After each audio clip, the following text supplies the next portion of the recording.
Halo semua, jadi pada video ini saya Muhammad Jenderal Alif Rizky akan memberikan penjelasan terhadap materi penganggaran sebagai alat kontrol tujuan perusahaan. Sebelum kita memasuki pada topik utama tersebut, sebelumnya pertama-tama kita harus memahami terlebih dahulu apa itu penganggaran yang dilakukan oleh perusahaan. Jadi pada dasarnya penganggaran adalah proses perencanaan keuangan yang digunakan oleh perusahaan untuk menentukan alokasi sumber daya selama periode tertentu.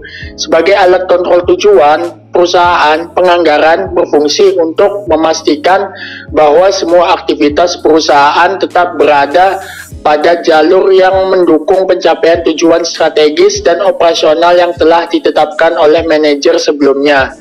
Mengapa penganggaran ini penting? Penganggaran ini penting karena yang pertama, penganggaran itu menyediakan tolak ukur kinerja. Yang kedua, anggaran itu mengarahkan pengambilan keputusan. Yang ketiga, anggaran dapat mengontrol pengeluaran yang dilakukan oleh perusahaan, jadi dapat mencegah pengeluaran-pengeluaran apa saja yang tidak diperlukan. Yang keempat, anggaran dapat memberikan koordinasi dan komunikasi internal antar divisi. Bagaimana konsep anggaran ini bekerja dalam konteks manajerial?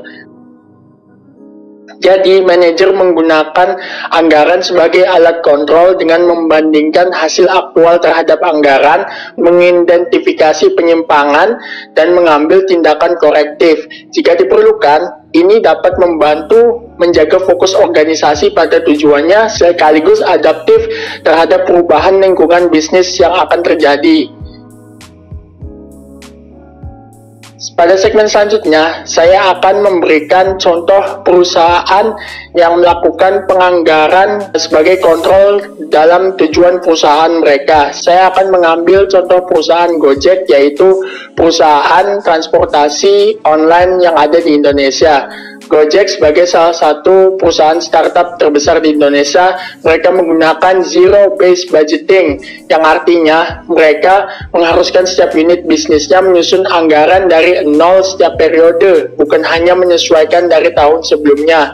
Menurut saya, strategi ini menarik karena zero-based budgeting memungkinkan evaluasi yang lebih kritis terhadap setiap aktivitas operasional, sehingga hanya proyek atau unit yang benar-benar mendukung perusahaan seperti efisiensi biaya atau ekspansi ke pasar baru. Seperti yang kita tahu, Gojek bukan hanya transportasi online, tapi mereka juga dapat melakukan jasa pengiriman dan jasa cleaning service juga yang akan didanai dengan zero-based budgeting ini. Dan ketika Gojek ingin mengembangkan layanan seperti GoFood ke kota-kota tier 2 dan tier 3, mereka menggunakan pendekatan berbasis zero-based budgeting untuk memastikan setiap rupiah yang diinvestasikan menghasilkan ROI atau return on investment yang sangat jelas. Dan hasilnya, dengan pendekatan ini, Gojek berhasil menekan pengeluaran yang tidak produktif dan lebih cepat dalam mengalihkan dana ke area yang menunjukkan performa baik. Dan itu saja yang dapat saya sampaikan pada video kali ini. Mudah-mudahan dapat bermanfaat bagi teman-teman sekalian.